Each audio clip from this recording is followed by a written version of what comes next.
And how are you received when you go to Middle America and all over? As enthusiastically as here in the Northeast? Yeah, apparently these people are desperate.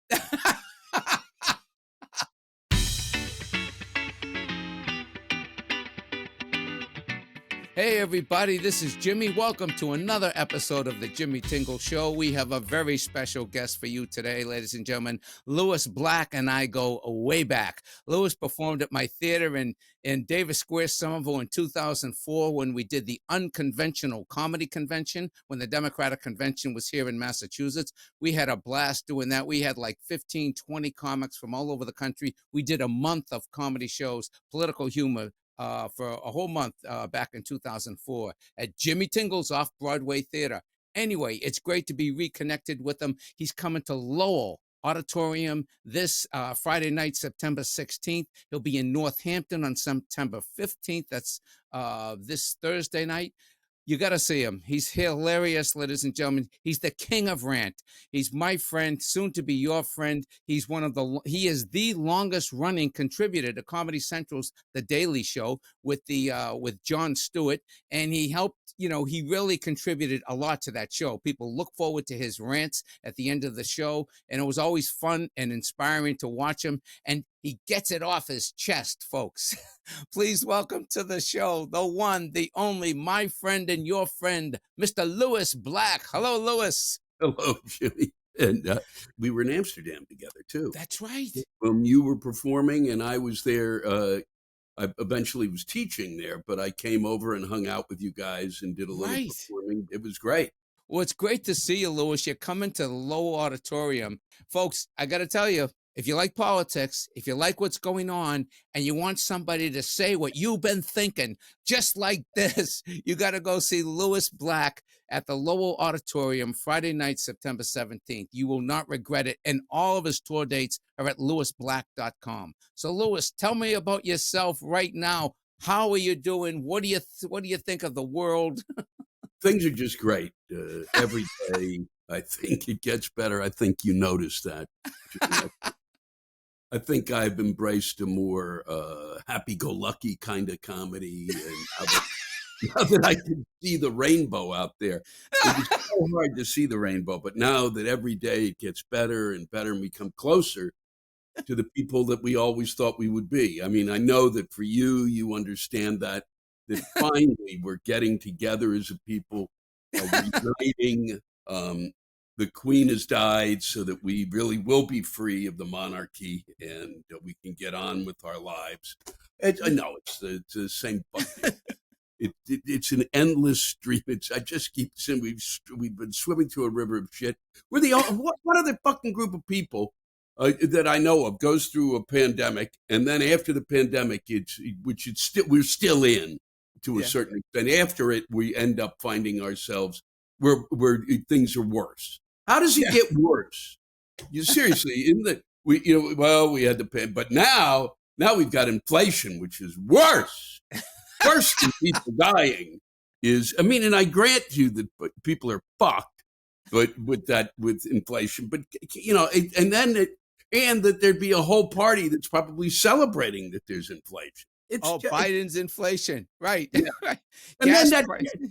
And then he calls it the Inflation Reduction Act. What planet are those fuckers on? You can't call it that unless it really is doing it the next day. It's not. People aren't going to notice for another 6 months, a year if they're lucky. Build back better. I don't know who writes their shit, but it's staggering. But I will say, Jimmy, that some of my act, at least what they'll be seeing in Lowell, I instead of talking about what happened, I talk about the way in which I dealt with the pandemic. Yeah. And because I started talking about it when I hit the road again. And I thought, it was that thing of where you're paddling water. You think, okay, I'll talk about this until something comes up, until I can find my route. But people reacted so, it responded so well, laughed so hard, that they kind of, it encouraged me to really, the whole act became about how I reacted to it. And I didn't do well. How did you react, Lewis? You sound like it was a bumpy road. It was very bumpy. I was one of those people who I spent, I don't know about you, but I was in solitary confinement in my apartment for 12 weeks. 12 weeks. 12 weeks by myself, Jimmy. And as I tell the audience, you've only been with me for 7 minutes, so imagine what the 12 weeks was like. It was horrifying. And I didn't respond. And then, I mean, I'm like scrubbing shit down. I'm living like a raccoon, scrubbing my food. The whole thing unraveled. And then I'm watching, and I just kind of went through what happened. And what it allowed me to do too as a comic was talk about things. Now they can't, you can't deny this is what was said. You can't go, well, he didn't say. No, they said this shit. Yeah. They're upset about Fauci. I get people being upset about Fauci, but who wants that job? Worst job in the history of America. Seriously, the worst job. Come on every day and go, well, we're fucked. Now we're fucked more. We're fucked again. I don't really know what to say, but we're super fucked. I mean, what a shitty job. And then they yell about him being rich because he's a doctor, you fucking idiots. Oh, the vitriol is out there, Lewis, but you're processing it well. But the whole idea of your autobiographical journey through that, people are relating to it, right? It's there are certain things I say during that act that I thought, well, I'm going to have to. I can't. I would do it. You kind of throw something out and see if it sticks. And I would do this, and some of it was really like things that I thought were kind of painful, and that they laughed through. And I thought, wow, they all get it, and so it was really and it was cathartic. But I'm still kind of. And I think that the one thing about it is that there are a lot of people out there, as much as they think they're over it, aren't over it. And I think that's really, I wish people would just cop to that. Yeah, there was a lot of trauma. There's a lot of trauma, and people are coming out of it. And I don't know about you, but I started to reevaluate a lot of things. And like you, when I came out of it and started performing, I actually talked about what I was doing during the pandemic, and was not exciting, but I was trying. Everybody was just trying to do their own thing. But I find that it does resonate with the audience a lot. Do you find your performances now there is a real anticipation for some laughs and for some release and somebody to take them over the edge like you apparently do on stage, so they're feeling like, oh, I'm not the only one feeling crazy? Yeah, no, there was that, especially when I first started going back, because you must have noticed, there was that kind of sense in the audience of like, the only other time I came, it was the first time performing in the States that I felt like it was like performing when I was performing for the troops, which is unbelievable. I mean, those guys and the women, the troops were just extraordinary. In terms of their enthusiasm and appreciation? Yeah, I would come back and go, I would look at audiences and go, really, that's all you got? Seriously, I've come here. Because when you're in front of the military, they're so thrilled that you're there. And in a sense, now coming back on the road, people really are like, oh, thank God I'm out of the house. I got away from the kids and I can let it rip. And, and then they're even, and people really want to see you afterwards. And I kind of go, no, I can't do that yet. I'm not ready to expose myself yet. Did you do it while, there were people who were doing the shows. Did you do the Zoom shows? Did you do that? Yes. Yeah. One of the You're things out of your fucking mind. Now, I have to say, Lewis, I didn't try a lot of new stuff because I couldn't hear the audience. Yeah. So I was kind of doing, hosting other comics, playing clips from shows that actually worked on stage so people could hear laughter. You know what I mean? Yeah. I did a lot of that. Brandon and I did a lot of it. That's how we started this podcast. Coming out of that, said, wow, all these people are on Zoom. Everybody knows how to do it. This will be a great thing to do, to just keep working, keep busy. So I did a lot of them. But again, you might be talking to 300 people. You can't hear anybody. So you're talking to yourself the whole time. But it was better for me. It was better than not working. Yeah, no, what I did was, the thing that because for a while I was just at sea, and then, I couldn't really go do those kind of shows. People like Gaffigan performed at some of the folks we know performed at like drive-in movie theaters, Yeah. and they would honk. I did one of those drive-in. It wasn't a movie theater, but they would honk at the end. Yeah. Yeah, no, I couldn't. I would have lost my mind. So I couldn't do that was not going to happen. I desperately need an audience to work. I can't Right. do it unless they're there. And so what I did was to start. I do these I read rants after every show, Yes, I wanted to talk to you about that. Tell me Yeah. about them. So I've been doing that for about 5 or 6 years, and it started as a kind of a Q&A. I get folks who come to see the show can actually on their phone, whatever they type in is sent to me, and so it started as questions, and I would answer, you know, In real time? in real time. Nice. I mean, they would send it before the show, Oh, okay. and and I would collate and put together what I would do afterwards. So I do an hour show, leave for like 2 seconds, and then come back and do this. It's called the Rant is Due. Yeah. I have 2 cameras, and we live stream it literally throughout the world, Wow.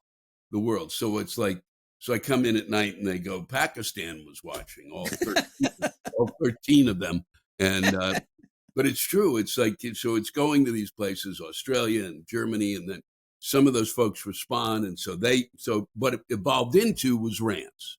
Yeah. So people were starting to get off their chest stuff, and I started promoting, go ahead, let it rip. I will read your rant. And so during the pandemic, I had all of these rants that had come in, and I started, as you started your podcast, I started a thing called the Rant Cast.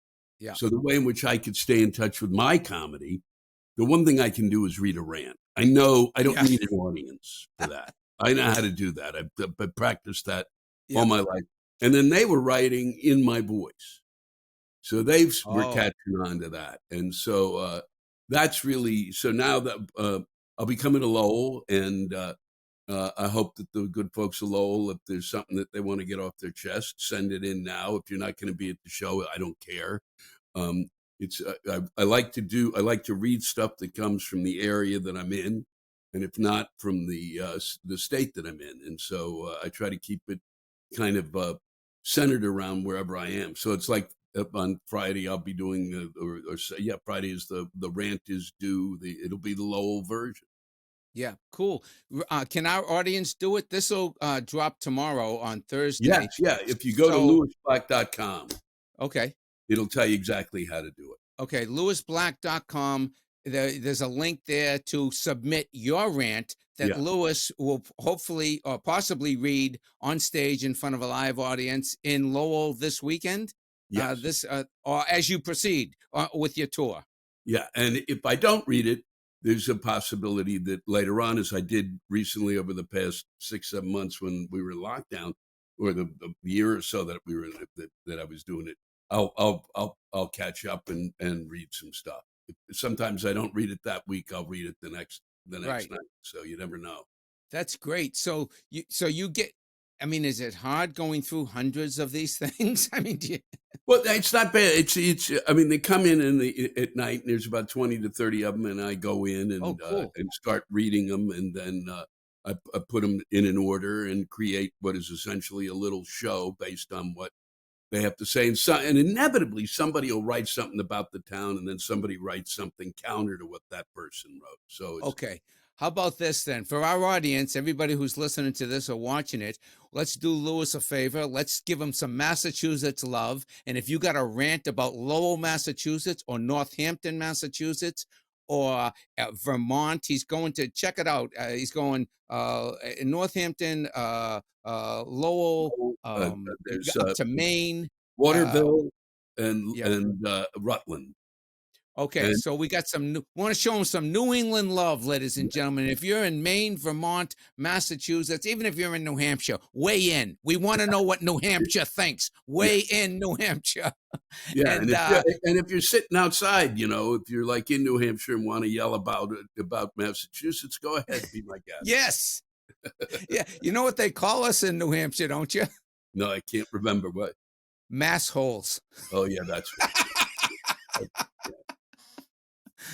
So, okay, New Hampshire, here's your chance, and Maine and Vermont as well. Lowell, Northampton, let it rip. LewisBlack.com. There's a link right there where you can submit your bitch about whatever's going on in your town or your state or our state. That would be great. And we're going to show Lewis Black some love with the way we get it off our chest. That's what we're going to do. So, Lewis, I want to talk briefly. How do you, I mean, this is a great idea, okay? It's obviously very innovative. It started off as a hunch that it would work. Is that how your process works for writing? I'm really interested in all the comics I've had on, Paula, Mark Maron, Colin Quinn, Al Franken. I asked them, what is your process? And what would you say how do you define your process? My process is that I write, but what I do, and you've certainly have seen, I write on stage. Mm-hmm. So I have an idea, and something will come to me. So one of the things I'll talk about probably, whether I do in Lowell or not, but coming up will be I had to get an ID. I had to get a new ID for my mother on her 104th birthday, right? Wow. By then. And so I got on the phone to get that ID. And so what I went through during that day, I took some notes on it. And what I went through the next day and the day after that, and anybody who's called anyone during this time period to try to get fucking anything done. And so that I will get on stage and I'll start to do that. I will talk through that. And what will happen is that the audience, I will find where the laughs are because of the audience. That's, if I don't have the audience, I have no clue where the laughs are. Right. None. Right. And so that's what leads me to it. And then the next day I come back and I've been able to kind of, I'll retain what is the funny, or I'll write something. I'll take a note to myself, keep this, drop that. But mostly it just is from doing it. It sticks in me and then the next day I come back and I rework it, and then I rework it, and then I rework it. And then if it's a piece of, eventually I kind of go, that's not going to work. And I toss. Right. Do you record all your sets? Yeah, everything is recorded. Yeah. I don't really watch them. Yeah. But you got it. Yeah. It'd give me eczema to watch my stuff. Right. It's hard watching yourself, isn't it? Oh my God. One of the hardest things for me to do this show is to then not watch you, but to watch me, and I'm overly critical. And then you got to go through and edit out all this, whatever, if I had some stupid questions or whatever, stuttering, mispronouncing words, whatever it is, it's a nightmare, but it's going out to lots of people. My other question is, when you're in New York, you're New York based? Yes. So that process of going on stage and reading what people wrote, do you do that in a club, or do you save that for your shows when they're there specifically to see you?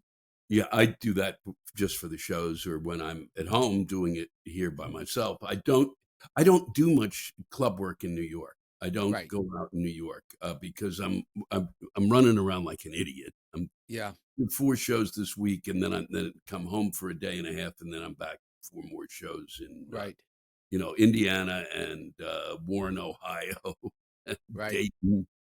Right. So wow. And how are you received when you go to Middle America and all over? As enthusiastically as here in the Northeast? Yeah. Apparently these people are desperate. Oh, they're great. Wherever I go. I mean, I was, you go down to Mississippi. You go to Biloxi. These people, there are people there who have been waiting to hear something else, another point of view. And and it's really not even another point of view. It's people who are losing their fucking minds. Yeah. Well, that's great. It's a great service that you're providing, Lewis, getting it off your chest, and collectively the audience is breathing a sigh of relief. Just do us a favor. Don't run for office. We don't need another person ranting at us. No, it ain't going to happen. That's our job. That's you and me. That's what you and me do.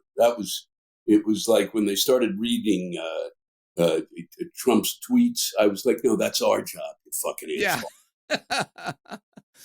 Well, it's great to see you, Lewis. Congratulations on all your success. It's really wonderful to see how just far you've come with your own unique style and your own creativity and initiative. And congratulations to you and your team. And listen, everybody who's watching and listening to this, go to lewisblack.com. There's a link right there where you can submit a rant. If you want to get something off your chest, you get it off your chest, and the one and only Lewis Black hopefully will read it or use it at some point in his his performances. And he's going to Lowell Auditorium Friday night, September 17th. He's going to be in Northampton on the 16th of September, and then he's going up to Maine, and then to Vermont, and then he's taking the nation by storm. Ladies and gentlemen, round of applause, the one, the only, Mr. Lewis Black. Thank you, Lewis. Thank you, Jimmy. Thank you. It's been a pleasure. It's been a pleasure to talk to you and great to catch up. Thank you for joining us today. This has been a Humor for Humanity production. Our mission is your mission. Humor for Humanity at jimmytingle.com. Thank you.